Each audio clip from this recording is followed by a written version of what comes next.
Good evening everybody, Car and Biker here.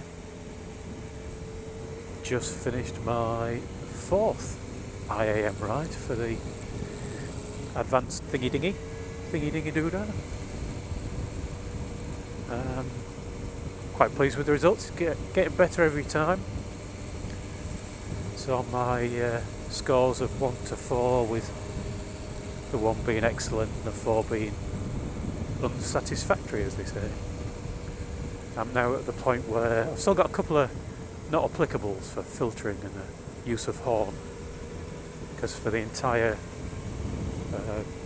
4 sessions so far, and I think about 250 miles or something we've done, I've not had to use the horn, and we've not had the chance to do any filtering. The horn thing is probably a good thing, because the point of this is to get you to the point where you're never getting into a situation where you need to use the horn. But the filtering one's a bit awkward, because I'd like to do some filtering on it just in case we need to on the test.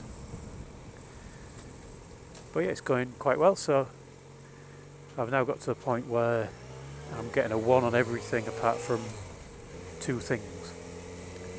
But it's my own fault. I missed a sign tonight. So there's a section of road where it's a 40 and it goes to a 30, just for about 50 yards, and it's off a roundabout onto a 30, and it was a bit of a hidden sign, but there's no excuses, I missed it, so I carried on at 40 miles an hour in a 30. So whereas last time I got a 1 for spotting signs and adhering to signs, today I lost a mark and got a 2. And there was something else I got a 2 on, I've forgotten what it was, but 2 2s, 2 not applicables, and everything else was a 1. So I'm real happy with that.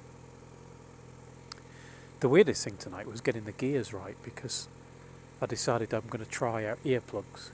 So I'm wearing earplugs for the first time.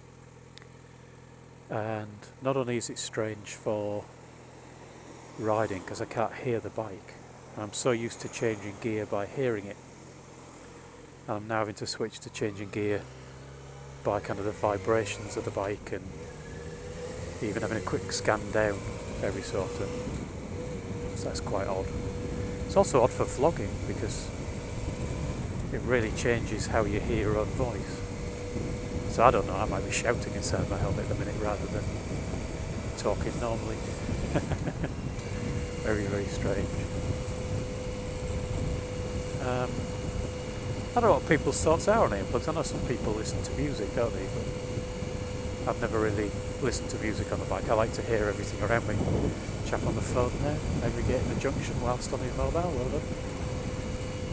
done. And he's right next door to the police station at that. But I know there's a couple of people I know use earplugs.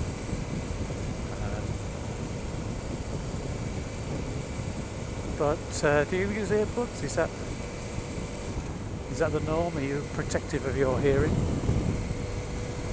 Or do you find that they drown out the noise too much and make vlogging too difficult? Be interested to know. Anyway, going home now after this session for something to eat, because I'm hungry and tired. It's amazing how tiring it can be when you know you've got 2 people following you and they're going to nitpick at every little riding mistake you make. They say they're going to be extra nitpicky from now on as well. I'm now, say, 4 sessions in, and they're saying that they expect it's going to take 7 or 8. And I'm not sure if that's including or in addition to a practice test. But yeah, when you've got people you know they're going to be picking on everything that you're doing, it'll have to get your concentration up. And when your concentration is that high, it's very, very tiring. Anyway, that's enough waffle from me. So, thank you all for watching. Ride safe, everyone. And I shall talk to you all again soon.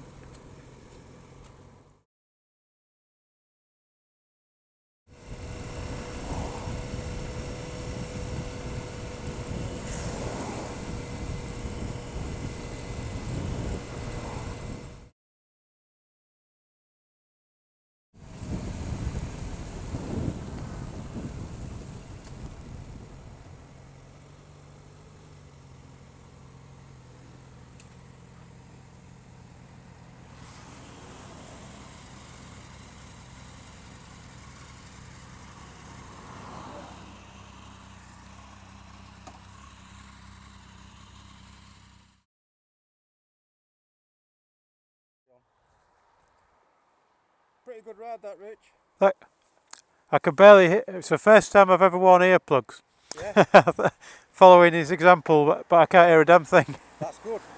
That protects your hearing in future years. Yeah. Right. It's weird not being able to hear the bike though. You'll soon get used to it, don't worry. Right. What I'd like you to practice, if possible, you know when you're coming out of a 30, say, into a 60? Yeah. And it might take you, what, about 5 seconds to get from 30 to 60? Yeah. Try and do it in 4 seconds. Okay. Just that little bit faster. Alright. Yeah, sure. Because what you've got to think about is the hazard behind you Yeah. as well. You know, I'm a little bit wary because I've got a new tyre in the back. So. Yeah. How many miles has it done? The tyre. Yeah. Probably about 17 now, I would think. Right, so, It's getting there. A couple of 100 miles at least before it's bedded in Yeah. properly. So yeah, just take it easy, especially these wet roads. But just try and A little bit squeeze quicker. A bit more out of it. Yep, Okay. sure. Right, Rich. From here, we're going to carry on, and you can see the triangle, warning triangle on the road there with the blue sign underneath. Yeah. That's where we're going to turn off. Right. Okay. Left to North Frodingham. Okay. Follow that road all the way down, and you come to the outskirts of North Frodingham village. Just turn left and follow your nose, and the rest of it is up to Driffield, where we're going to stop. Okay. And does that take you out to the canal bit again? Does it? Yeah. All right. Okay. Okay.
Here's one for dreamers who took that step.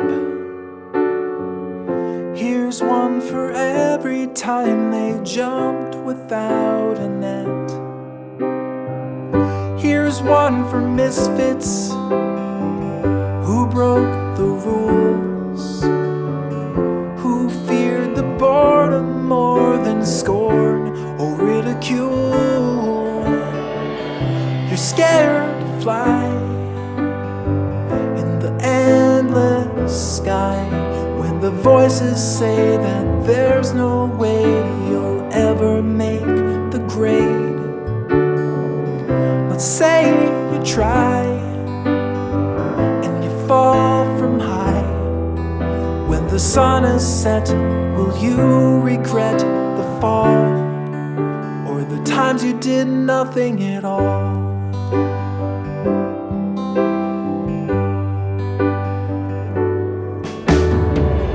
Here's one for magic that lives within, for seeing beauty in the commonest of things. Here's one for passion without restraint, to those who stumble to the ground and feel no shame.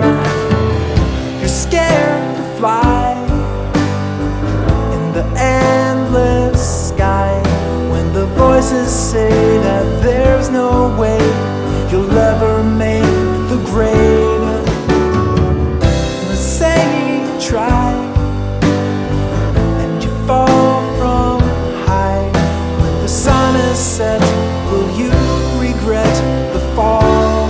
The times you did nothing at all. Failure's always an option, but doubt's the fatal toxin that leaves your dreams to wither on the vine. Why is your